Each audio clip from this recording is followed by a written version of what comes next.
جب ہم کسی مینیجر کو دیکھتے ہیں تو اکثر صرف اس کا عہدہ یا ٹائٹل ہی نظر آتا ہے، لیکن کیا کبھی سوچا ہے کہ اس ٹائٹل کے پیچھے جو انسان ہے وہ کون ہے؟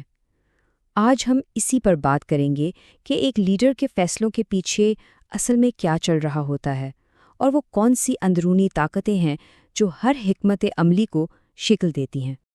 تو سوال یہ ہے کہ ایک مینیجر کو واقعی کیا چیز چلاتی ہے؟ کیا یہ صرف تجربہ ہے یا اس سے بھی کچھ گہرا ہے؟ چلے آج اس راز سے پردہ اٹھاتے ہیں۔ اس کو سمجھنے کے لیے ہم 4 حصوں میں اس سفر کو طے کریں گے۔ پہلے دیکھیں گے کہ یہ صرف ایک جاب ٹائٹل سے بڑھ کر کیوں ہے، پھر شخصیت کے بلو پرنٹ کو سمجھیں گے، اس کے بعد دیکھیں گے کہ اقدار اور مزاج اس پر کیسے اثر ڈالتے ہیں، اور آخر میں بات ہوگی مینیجر کے کیریئر کے سفر کی اور اس کے اتار چڑھاؤ کی۔ تو پہلا قدم جاب ٹائٹل سے آگے۔ دیکھیں، لیڈرشپ کوئی وردی نہیں ہے جو دفتر آ کر پہن لی جائے۔ یہ ایک گہرا ذاتی معاملہ ہے جو کسی بھی انسان کے اندر سے شروع ہوتا ہے۔ ہر فیصلے، ہر حکمت عملی اور ہر ٹیم میٹنگ کے پیچھے دراصل خصلتوں، عقائد اور احساسات کا ایک پورا جال بنا ہوتا ہے۔ ایک مینیجر کے کام ہوا میں نہیں ہوتے، بلکہ ان کی شخصیت کی گہرائیوں سے جڑے ہوتے ہیں۔ اچھا، تو اگر مینیجر کے سارے کام ان کی شخصیت سے جڑے ہیں تو پھر اس شخصیت کے بلو پرنٹ کو ہی سمجھنا پڑے گا نا؟ یہ وہ بنیاد ہے جس پر ایک لیڈر کی پوری عمارت کھڑی ہوتی ہے۔ تو یہ شخصیت آخر ہے کیا چیز؟ سیدھے الفاظ میں یہ وہ پائیدار خصوصیات ہیں جو ہمارے سوچنے، محسوس کرنے اور برتاؤ کرنے کے انداز کو بناتی ہیں، صرف کام پر ہی نہیں بلکہ زندگی میں بھی۔ یہ وہ بنیادی اینٹیں ہیں جن سے ایک مینیجر کا پورا انداز تعمیر ہوتا ہے۔ ماہرین نفسیات نے اس کو سمجھنے کے لیے ایک بڑا زبردست ماڈل بنایا ہے جسے بگ 5 کہتے ہیں۔ یہ وہ 5 بنیادی ستون ہیں جن پر کسی بھی انسان کی شخصیت ٹکی ہوتی ہے: ایکسٹروورژن، نیگیٹو افیکٹیوٹی، اگریبلنس، کانشینشسنس اور اوپننس ٹو ایکسپیرینس۔ چلیے ذرا جلدی سے ان کو دیکھتے ہیں۔ ایکسٹروورژن کا مطلب ہے ملنسار اور مثبت رہنا۔ اگریبلنس والے وہ ہوتے ہیں جو دوسروں کا خیال رکھتے ہیں اور سب کے ساتھ گھل مل جاتے ہیں۔ کانشینشسنس والے محتاط اور منظم ہوتے ہیں۔ جن میں نیگیٹو افیکٹیوٹی زیادہ ہو وہ اکثر تنقیدی اور منفی موڈ کا شکار ہو سکتے ہیں۔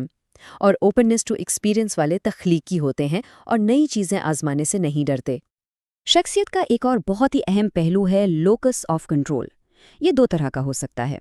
انٹرنل لوکس آف کنٹرول والے مانتے ہیں کہ میں اپنی قسمت کا خود ذمہ دار ہوں، جبکہ ایکسٹرنل لوکس آف کنٹرول والے سوچتے ہیں کہ جو کچھ بھی ہوتا ہے وہ باہر کی طاقتوں کی وجہ سے ہوتا ہے۔ تو یہاں سب سے اہم بات کیا ہے؟ ایک مؤثر مینیجر کے لیے انٹرنل لوکس آف کنٹرول کا ہونا بہت ضروری ہے۔ یہ یقین کہ حالات جیسے بھی ہوں ان کے اعمال نتائج پر براہ راست اثر ڈالتے ہیں، مطلب وہ اپنی کشتی کے کپتان خود ہیں، نہ کہ لہروں کے رحم و کرم پر۔ اچھا، شخصیت تو ہو گئی بنیاد، لیکن اس بنیاد پر عمارت کیسی بنے گی یہ فیصلہ کرتی ہیں اقدار، رویے اور مزاج۔ یہ وہ اندرونی کمپاس ہے جو ایک مینیجر کو ہر قدم پر راستہ دکھاتا ہے۔ دیکھیں، اقدار یا ویلیوز کو ہم 2 حصوں میں دیکھ سکتے ہیں۔ ایک ہے ٹرمینل ویلیوز، یعنی وہ بڑے مقاصد جو کوئی زندگی میں حاصل کرنا چاہتا ہے، اور دوسری ہے انسٹرومنٹل ویلیوز، یعنی وہ اصول جن پر چل کر ان مقاصد تک پہنچا جاتا ہے۔ مثال کے طور پر، کامیابی کا احساس ایک منزل ہے، یعنی یہ ایک ٹرمینل ویلیو ہے۔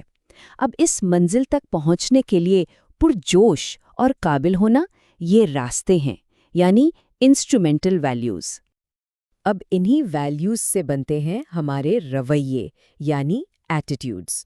کام کی جگہ پر 2 رویے بہت اہم ہیں۔ پہلا، جاب سیٹسفیکشن، یعنی اپنی نوکری کے بارے میں اچھا محسوس کرنا، اور دوسرا، آرگنائزیشنل کمٹمنٹ، یعنی اپنی تنظیم سے وہ گہری وفاداری جو کسی کو بھی ذمہ داری سے بڑھ کر کام کرنے پر اکساتی ہے۔ اور پھر آتی ہے ایک ایسی چیز جسے اکثر لوگ نظر انداز کر دیتے ہیں: موڈ۔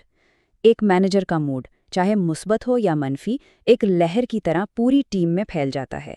ایک اچھا موڈ تخلیقی صلاحیتوں کو جگا سکتا ہے، جبکہ ایک منفی موڈ پوری ٹیم کی توانائی ختم کر سکتا ہے۔ تو اب ہمارے پاس شخصیت، اقدار اور مزاج کا یہ پورا بلو پرنٹ آ گیا ہے۔ اب چلتے ہیں آخری اور شاید سب سے اہم حصے کی طرف، مینیجر کا سفر۔ یہ وہ میدان ہے جہاں اس بلو پرنٹ کا اصل امتحان ہوتا ہے۔ دیکھیں، کسی بھی مینیجر کا کیریئر ایک سفر کی طرح ہوتا ہے، جس کے عام طور پر 4 مراحل ہوتے ہیں۔ تیاری کا مرحلہ، جہاں کیریئر کا فیصلہ ہوتا ہے۔ ابتدائی کیریئر، جہاں خود کو منوایا جاتا ہے۔ مڈ کیریئر، جہاں بڑی کامیابیاں ملتی ہیں۔ اور آخر میں لیٹ کیریئر، جہاں تجربے کی بنیاد پر کام کیا جاتا ہے۔ اور اس سفر میں ایک چیز لازمی آتی ہے، تناؤ یعنی سٹریس۔ یہ تب پیدا ہوتا ہے جب کوئی کسی اہم موڑ پر کھڑا ہو، جہاں نتیجہ غیر یقینی ہو، چاہے وہ ایک بڑا موقع ہو یا کوئی بڑا خطرہ۔ اب یہ چارٹ ایک بہت ہی دلچسپ کہانی بتاتا ہے۔ بہت کم سٹریس کا مطلب ہے کم کارکردگی۔ تھوڑا سا مثبت سٹریس کارکردگی کو بڑھا دیتا ہے، یہ اچھی چیز ہے، لیکن بہت زیادہ منفی سٹریس کارکردگی کو تباہ کر دیتا ہے۔ تو اصل کھیل توازن کا ہے۔ تو سوال یہ ہے کہ اس توازن کو کیسے بنایا جائے؟ اس کے لیے 4 مؤثر حکمت عملیاں ہیں۔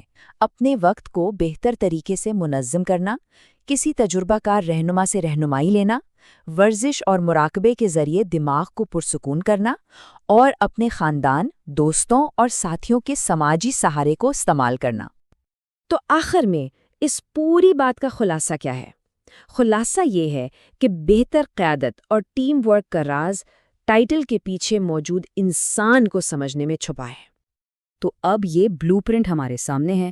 اب یہ سوچنے کی بات ہے کہ یہ سمجھ ہمارے دیکھنے کے انداز کو کیسے بدل سکتی ہے۔